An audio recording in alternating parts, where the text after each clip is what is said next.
पीछे लगे हुए हैं। 7 साल तो हम लोग तो 7 महीना में मामला को हल कर सकते हैं, ये 7 साल क्या कर रहा था। अब मैं आपको विश्वास दिलाना चाहता हूँ कि भारतीय जनता पार्टी की सरकार जो है, माननीय अमित शाह जी जो गृह मंत्री जी हैं, माननीय मोदी जी जो प्रधानमंत्री जी हैं और माननीय रक्षा मंत्री जो राजनाथ सिंह जी हैं, ये सभी ने हमें आश्वासन दिया है और हमें ये कहा है जो आप सही तरीके से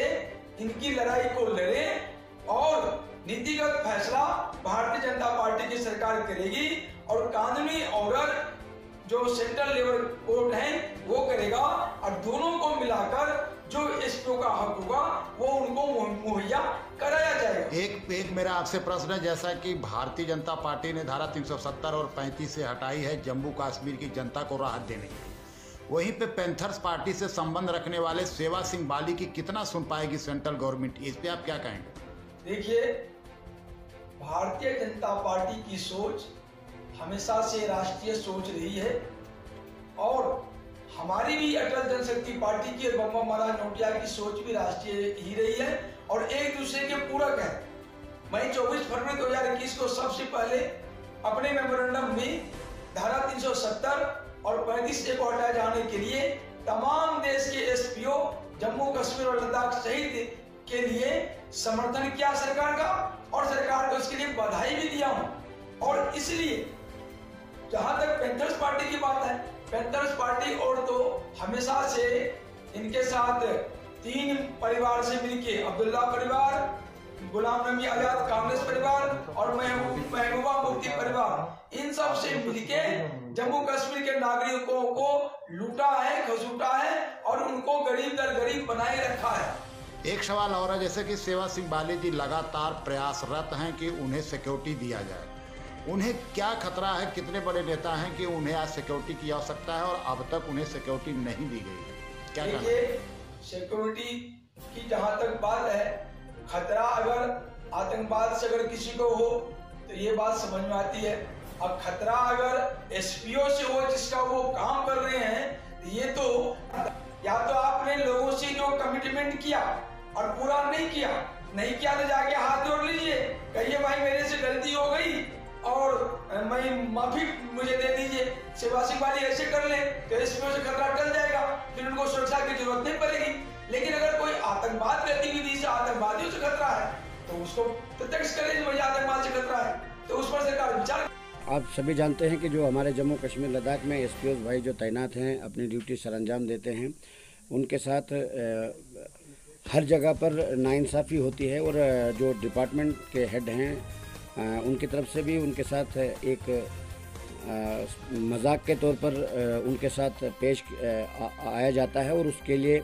हमने काफ़ी टाइम से एक जंग छेड़ रखी है उनको इंसाफ दिलाने के लिए और हम इस वक्त फाइनल स्टेज पर पहुंच चुके हैं। और कुछ ही दिन पहले मैं दिल्ली में गया था, 8-9 दिन वहां रहने के बाद मैं वापस आया हूं और जम्मू और आज यहाँ रामबन डिस्ट्रिक्ट में पहुंचा हूं। हो सकता है मंडे को मैं श्रीनगर में पहुंचूंगा और मैं जम्मू कश्मीर लद्दाख के एसपीओज़ को ये बताना चाहता हूं कि जो भी हमें होम मिनिस्टर ऑफ इंडिया की तरफ से और वहाँ से हमें ये आश्वासन भी मिला है कि 1 हफ्ते के अंदर अंदर हम पूरी रिपोर्ट भी लेंगे और उसका जो भी संज्ञान होगा वो लिया जाएगा। और दूसरी बात मैं बताऊंगा, उसमें हमने डिटेल जो ऑनरेबल होम मिनिस्टर को दिया है वो तमाम एसपीओज़ भाइयों के साथ मैंने शेयर कर दिया ऑलरेडी और जिनको नहीं भी पहुंचा होगा उनको भी मैं शेयर करूंगा और जो भी वहां से एक्शन लिया जाएगा वो भी मैं अपने तमाम एसपीओज़ भाइयों और बहनों को पूरी जानकारी दूंगा। और कल हेयरिंग भी हुई है और उसमें भी जो होम डिपार्टमेंट की तरफ से, जम्मू कश्मीर होम डिपार्टमेंट की तरफ से जो रिप्लाई देना है उसके लिए भी बहुत अच्छी तरीके से उन्होंने बनाया है और उसमें कोशिश यही है। उसी सिलसिले में मैंने एडवाइज़र साहब से भी रिक्वेस्ट की थी कि जो जम्मू कश्मीर लद्दाख के एसपीओज़ के रिलेटेड हमारा जो पिटीशन फाइल हुई है और होम डिपार्टमेंट को नोटिस इशू हो गए हैं उसके लिए रिप्लाई जो है उसमें तेज़ी लाई जाए और एडवाइज़र साहब से रिक्वेस्ट की थी और एडवाइज़र साहब ने जम्मू कश्मीर के डीजीपी साहब को एक लेटर भी इशू कर दिया जिसमें उनसे गुजारिश की गई है, उनको कहा गया है कि आप इस पर तुरंत एक्शन लीजिए जिससे हमारे जम्मू कश्मीर के एसपीओज़ मज़ीद सफ़र ना करें और उनका जो राइट बनता है जिसके लिए वो डिज़र्व करते हैं, जो 24 घंटे सर्विस करने के बाद कहीं हमारे एसपीओ भाई शहीद भी हो गए और उनको अब इंसाफ मिल जाना चाहिए। हमने हर जगह पर जाके हमने उनको इंसाफ दिलाने की गुहार लगाई है, जगह जगह पर चीख चीख के बोला है। और अब हम ये मानते हैं कि जम्मू कश्मीर की गवर्नमेंट को और देश की गवर्नमेंट को चाहे कि जम्मू कश्मीर लद्दाख के एसपीओ जो देश के नाम पर मर मिटने के लिए तैयार रहते हैं, तत्पर रहते हैं,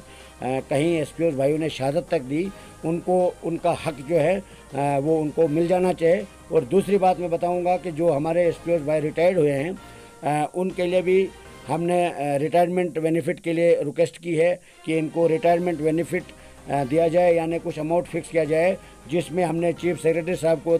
सुप्रीम कोर्ट ऑफ इंडिया के सीनियर एडवोकेट की तरफ से हमारे जम्मू कश्मीर के चीफ सेक्रेटरी साहब को एक लेटर दिया है, जिसमें उनसे ये कहा गया है कि आप इनकी एक कमेटी बना के इनका एक पॉलिसी फ्रेम कर दीजिए, जिसमें इनको एक अमाउंट फिक्स करके इनको दिया जाए। नंबर 2, जो हमारे जो एसपीओज डिसएंगेज किए गए हैं, जब हमारे जम्मू कश्मीर के अंदर बहुत ज़्यादा मिलिटेंसी थी उस वक्त उन्होंने काम किया है और आज भी वो डिपार्टमेंट में कई लड़के जो ऐसे हैं उनको डिसएंगेज कर दिया गया है। मामूली सी लापरवाही की वजह से उनको डिपार्टमेंट की गफलत शारिज है, यानी डिपार्टमेंट के पास वो आज आकर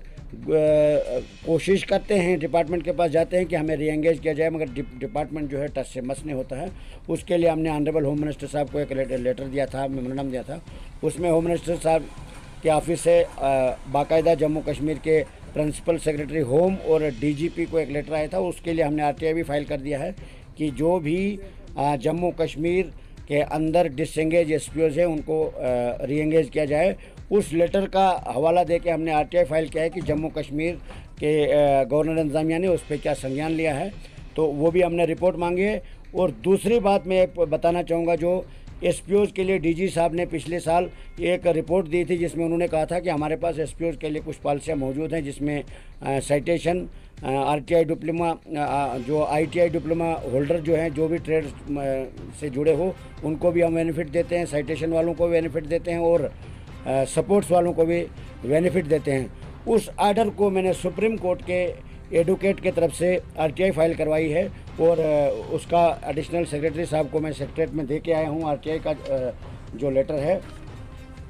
होम डिपार्टमेंट में। और उनसे ये मांगा गया है कि आपके जम्मू कश्मीर के अंदर उस आर्डर के तहत जो डीजी साहब ने दिया है कि हमारे पास ये पॉलिसियाँ हैं, उस आर्डर के तहत कितने केसेस आपने आज तक कंप्लीट किए हैं और कितने केसेस पेंडिंग हैं। जो केसेस पेंडिंग है वो किसकी वजह से पेंडिंग है, उसका रीज़न क्या है वो बताया जाए। नंबर 2, उसको पेंडिंग रखने का रिस्पांसिबल कौन है, जिसके ऊपर ये रिस्पांसिबिलिटी आयद होती है कि वो पेंडिंग रहे, किस वजह से रहे। ये पूरी डिटेल जो है सुप्रीम कोर्ट ऑफ इंडिया से के एडवोकेट की तरफ से थ्रू आरटीआई रिपोर्ट मांगी गई है और ये सारा जो रिपोर्ट आएगी वो अभी हम शेयर करेंगे। और जो भी होम मिनिस्टर साहब को हमने जो लेटर दिया है वो भी जो उसका हमें रिटर्न में जो जवाब आएगा मैं तमाम एसपीओ भाइयों से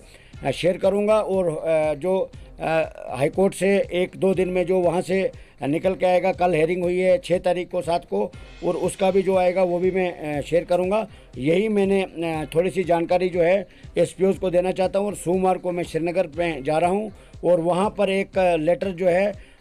जो डीजी साहब के लिए लिखा गया है, जिसमें होम मिनिस्टर ऑफिस से एक लेटर आया था, ऑल जम्मू कश्मीर डिसएंगेज एसपीओज को रीएंगेज कर दीजिए, जिसमें आरटीआई के थ्रू पूछा गया है कि आपने उस लेटर पर क्या एक्शन लिया और आपने आगे क्या एक्शन लेना है। अगर कोई आपको परेशानी आती है वो रिपोर्ट दे दीजिए, ताकि उसके लिए हम फर्दर जो है एक्शन लें और फर्दर कार्रवाई करें, ताकि उनको भी इंसाफ मिले। और जम्मू कश्मीर लद्दाख में जो इस वक्त ड्यूटी कर रहे हैं हमारे एसपीओ भाई, अब